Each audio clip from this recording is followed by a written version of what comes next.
You guys got nothing but anti-wokeness now that Biden is elected. Numbers dip will be glorious.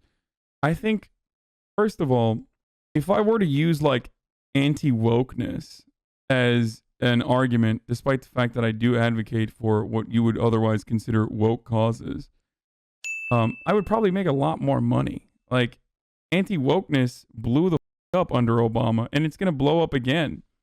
You know, that is definitely an area of that is definitely an area that will make a lot of money for a lot of content creators. Be on the lookout for the pushback from anti-social justice warrior style commentary again. That's what's going to blow the fuck up under Joe Biden, because Joe Biden himself commits these microaggressions routinely, but then the largely neoliberal media will overlook that and will rarely ever say anything about that, but then apply these rigorous and high and insane standards to like every other person that they've declared outside of that neoliberal bubble. And you will 1000% without a shred of doubt, you will see a lot of anti-SJWs blow the fuck up. And for those of you who say like, I'm going to turn into Tim Pool, my opinion has not changed throughout the year, or like my core principles have not changed throughout the years. You might be paying more attention to it, and you might have an opportunity to hear me out, but it's not like I went from, you know, Republican to or a conservative person to a liberal person, or a conservative person to a leftist. Like, I've been this kind of leftist for a very long time, a lot longer than you have been interested in politics personally.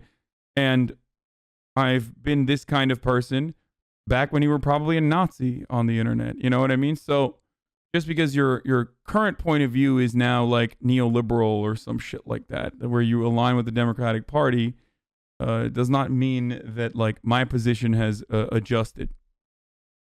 Woke IDPOL leftism blew up under Trump. What? IDPOL leftism? No. The anti-SJW rhetoric, the anti-like SJW, anti-IDPOL rhetoric on the right grew originally under the Obama administration. It grew partially under the Obama administration because under the Obama administration, people recognized like, oh, fuck, we have literally no power. We have no power in the political arena. Obama's not going to do shit. But we do have one area of power where we can kind of make material changes, like minor changes. What area is that? Oh, that area is culture. So people started organizing their activism, or whatever they perceive to be activism, around changing fucking movies and yelling about TV shows and whatnot. That started blowing the fuck up under Obama. We stopped focusing on like anti-imperialist protests. We stopped focusing on like banking regulation and advocacy in that realm. And the neoliberal agenda on the political realm took root. Everyone started focusing on these like minor these like representative politics that represented the end all be all of politics. And that's pretty much it. So there were a bunch of reactionaries that used that to shit on the left in its entirety. And we're going to get back to that now. Yeah. The only space that the left, and I mean like the left, the capital L left, so it even includes like liberals and Democrats, right? Like the left side of the political spectrum, the only area of power that they had was in the realm of art and culture.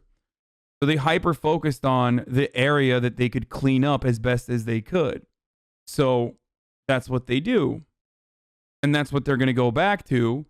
And there's going to be a lot of need and a lot of interest for a reaction to that. And that's where anti-SJW YouTubers come back into the fray, so they can make it seem as though, seem like, the random like Tumblr kiddies And those people are going to pay attention to others that have similar points of view that they do and find themselves at the throes of sharks who then feed them reactionary politics. This is exactly what happened with all of these centrist people that became alt-right. There are a lot of you in here. There are a lot of you in here right now. Like, that used to be that way. Why are you focusing on this irrelevant bullshit? I mean, it's irrelevant. It's irrelevant right now because right now, we're still in the lame duck session. It's no longer going to be irrelevant when that's all you fucking talk about in the next 4 years. I'm just telling you what's going to happen. The reason why IDPOL is such a big driver in America is because people experience their racial or other identities to a much greater degree than class identities, which are pretty destroyed due to there being no class consciousness. There's a reason why the biggest mass protests in America in recent years has been stuff like BLM or even the Women's March. Yeah. Well, it's also the only area that you can organize that doesn't immediately attack like the class order. A rich woman still can be impacted by a rich woman can still be impacted by the gendered hierarchy of patriarchy. Just like a rich black person can still be impacted by racism. So it's not an organization that directly attacks. It's not an organization that directly attacks like class along class lines, right? A rich woman will see less of an impact will be less harmed by sexism than a poor woman will, but still, that still exists. I don't believe it's one or the other, though. I believe it's both. I believe that intersectionality has to feature a class. Without class, it's nothing. It's bullshit. That's my point of view. I don't think that we overlook the damaging past of like racial injustice or injustice revolving around your sexuality or your gender. I don't think we should just like throw that to the side and hyper focus on class, because then you arrive at the New Deal carving out.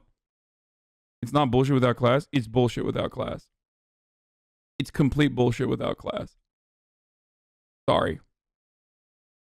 It's like saying I care about social justice, and that's why I'm socially progressive, but fiscally I'm a conservative. So you act like you care about the issues, but at the heart of those issues is literally fucking material conditions. And the reason why those issues persist in society is, well, those reasons I don't really care about. I don't want to change that reality. Come on, let's not go that far. So yes, social justice without economic justice is just, kind words and promises that don't have any backing whatsoever. Yeah, basically just thoughts and prayers. That's why you see so many Democrats say, I see you, I hear you, we're going to have a president that believes in science. If the Democrat is saying, we're going to have a president that believes in science, but we're not going to stop fracking, and the Republican is saying, nah, fuck the science, and also we're going to keep fracking, well, then you're still fracking. One just knows better, and he's still doing the fracking. The other one knows less, or at least acts like they know less, and that's why they think fracking is fine. The inverse of that, policy that literally only considers improving class conditions will always do more for minorities, and policies will only consider improving race relations. Yes, but policies that only consider class conditions oftentimes will purposely carve out trans people or black people and use these marginalized groups as like a pawn to just remove in the argument. You got to like give and take. The New Deal is a great example of this. So that's something you can't do either. You understand? No, class doesn't end up missing marginalized communities. That's not true. Like, one thing that has always really frustrated me that I talk about regularly is criminal justice reform and how it's perceived in the media versus, for example, Medicare for all. We rarely ever talk about the impact that Medicare for all or raising the minimum wage to $15 has on Black and brown communities, right? Communities of color. We think about that exclusively as though it only helps white people, or it just helps this like working class. And whenever someone says working class, you just think white people for some fucking weird reason, right? But whenever we talk about criminal justice reform, you know that that's an issue that will greatly benefit the Black and brown communities. And that is deeply frustrating because both of those policies improve Black and brown communities and their material conditions. Because Black women specifically are overrepresented in the minimum wage workers. Black women are overrepresented as minimum wage workers. Black people are overrepresented in the front lines. They are overrepresented. Black and brown people are overrepresented in the essential businesses. They're overrepresented in poor people overall, in like a poor classification. And therefore, a lot of these progressive causes that focus on class will end up helping Black and brown people in the exact same way that the criminal justice system, reforming the criminal justice system would. I used to work on my reservation, and even the owner used the federal minimum wage for everyone, unless they were managers, only got a 10-cent raise after 4 months. Yep.